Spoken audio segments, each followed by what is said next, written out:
my ministerial colleague, Shri Jain Chaudhary ji, Ashish Dhawan ji, Manish Sabharwal ji, Excellencies, ladies and gentlemen. I'm delighted to join you all this morning for the launch of the GATI Foundation. I wish this initiative all the best. Need a little bit of adjustment. Upar kar dijiye, thoda aur. Yeah. Angle. Yeah, thank you.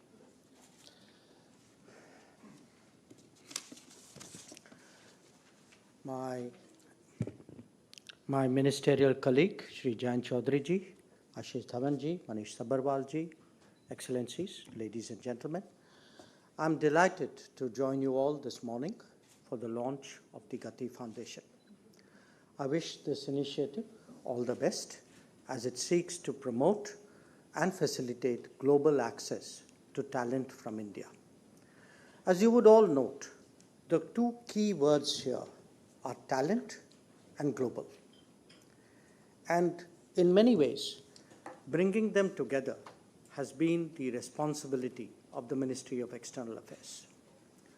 For reasons that I will dwell upon, it will be even more so in the times to come. Let us start with talent. At our current stage of development, there are two realities that stand out. One, that in the past, we have not developed and therefore not leveraged our human resources to the extent we could and should have. And the other, that it is not feasible for India to develop rapidly by emulating the pathway of other successful Asian economies that preceded it in the last few decades. The drivers of our growth are different, as is indeed the landscape, and I would argue the strategy. It is this awareness that has contributed, amongst others, to the government's approach towards a Viksit Bharat. Now, all of us are familiar with a wide range of initiatives and programs that have targeted the socio-economic welfare domain in the last decade. They start with child and maternal health, immunization, school admission and retention, access to electricity, piped water and roads, and move on to nutrition, to housing, to health coverage, and to support for entrepreneurships at different scales. These are supplemented by making it easier to do business, by improving the ease of living, by building a modern, accessible, and affordable infrastructure, expanding skills and education capacity, and promoting make, design, innovate, and research in India.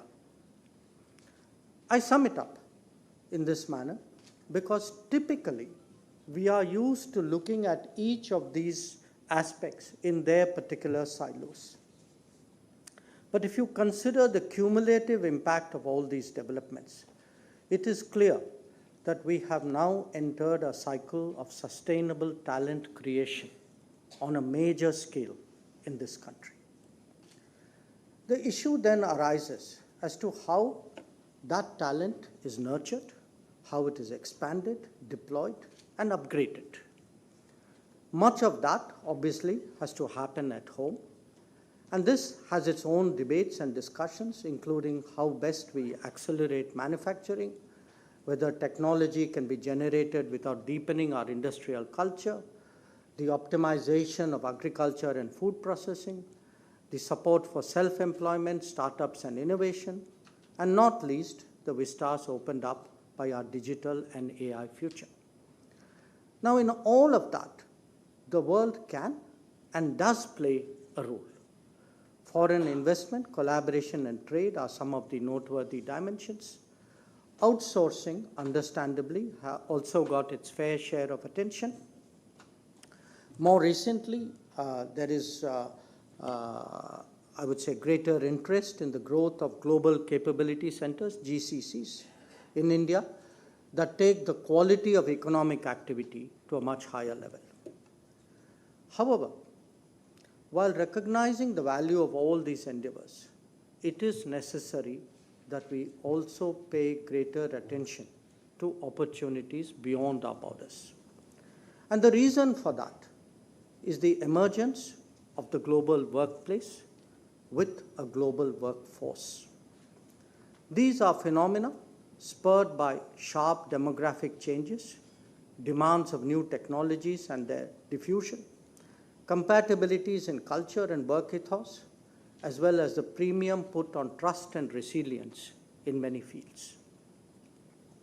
Each of these are an outcome of a particular trend in world affairs, whether it is social habits accompanying development, the impact and deployment of creative products and services, sharper strategic competition among major powers, or the insecurities from the COVID experience. Now, we are gathered here, all of us, to explore the opportunities for Indian talent in such a scenario. And I truly believe that these are significant enough to warrant greater attention and effort from all of us. There are currently roughly about 34 million Indians and PIOs living and working abroad. About half of them, again that's a very approximate figure, half of them are our citizens. Perhaps a third are located in the Gulf, and the rest of them are spread across other geographies, mostly developed economies.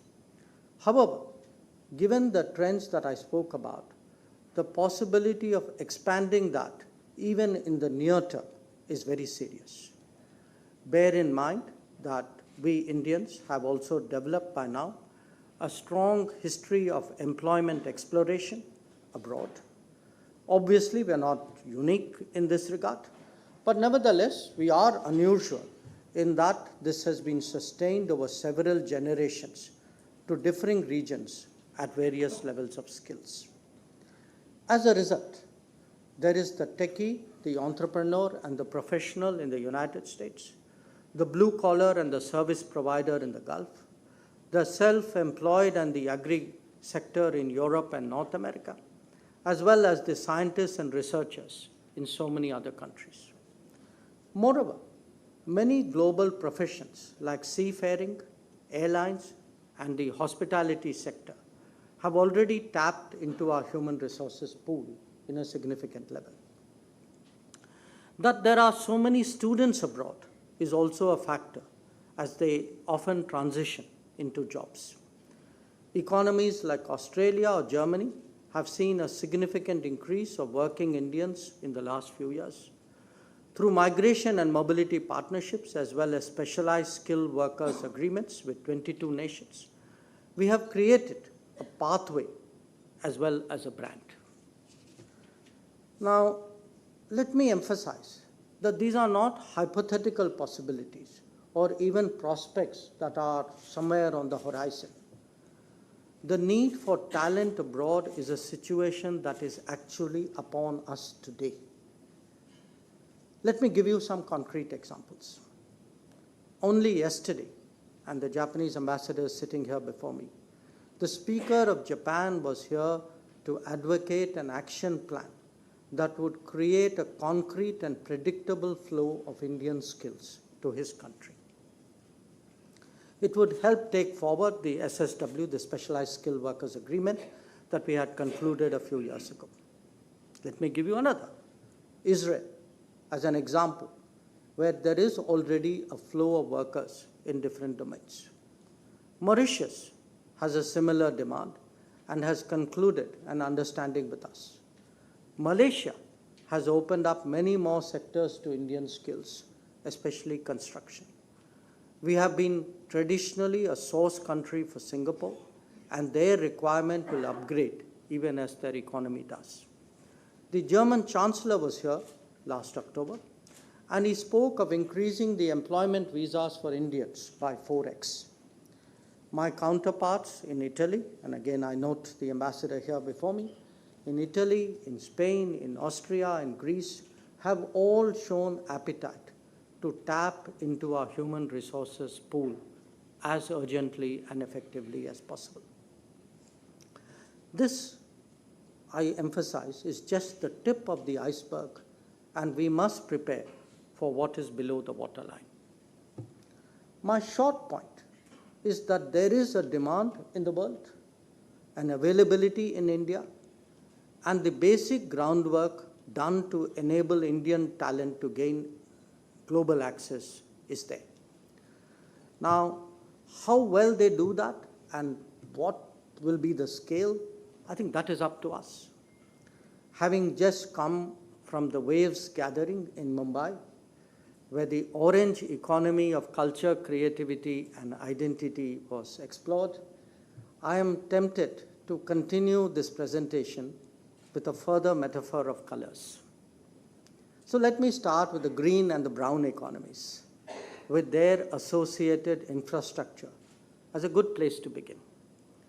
They will clearly coexist for some time to come, but each will become smarter and infuse newer technologies.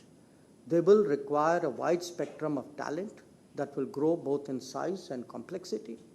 We have already witnessed in the Gulf increasing demand for such human resources. I should add, by the way of example, that today, if one looks as to where Indian nationals live and work, the two largest economies are not the US and UK as people typically think. They are actually UAE and Saudi Arabia. That there is an infrastructure surge in India adds to the experience and capabilities of our corporates and of our personnel.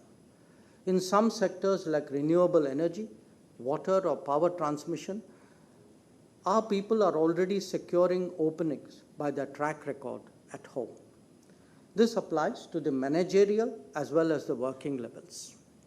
At a time when our engineering and vocational training institutions are growing rapidly, the ability to address this market has actually improved. But again, it is the connect to the employment space through networking and customizing the workforce, which is the challenge that must be addressed.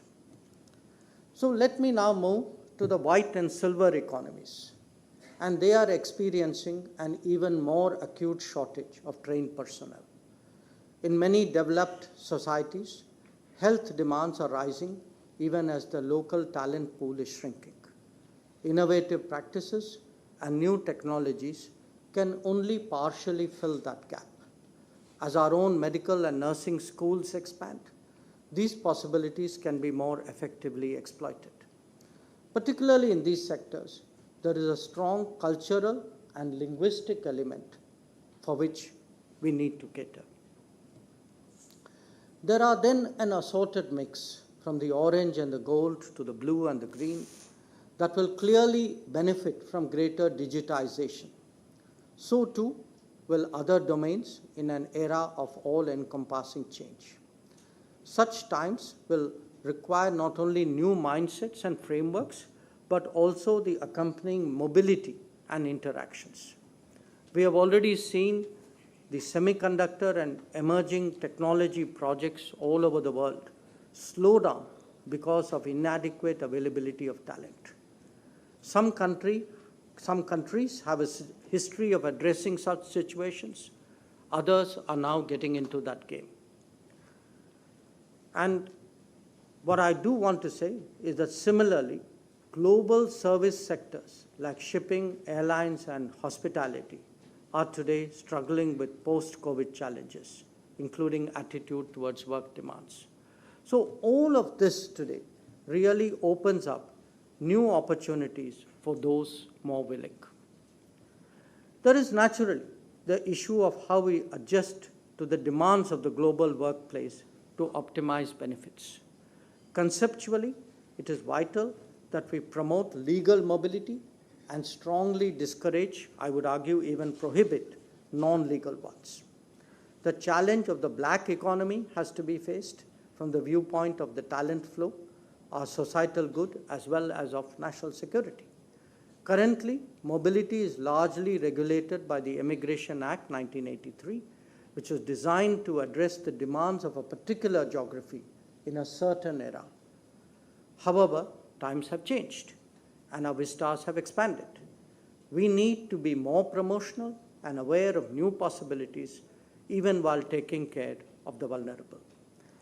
This issue is currently being examined by the government.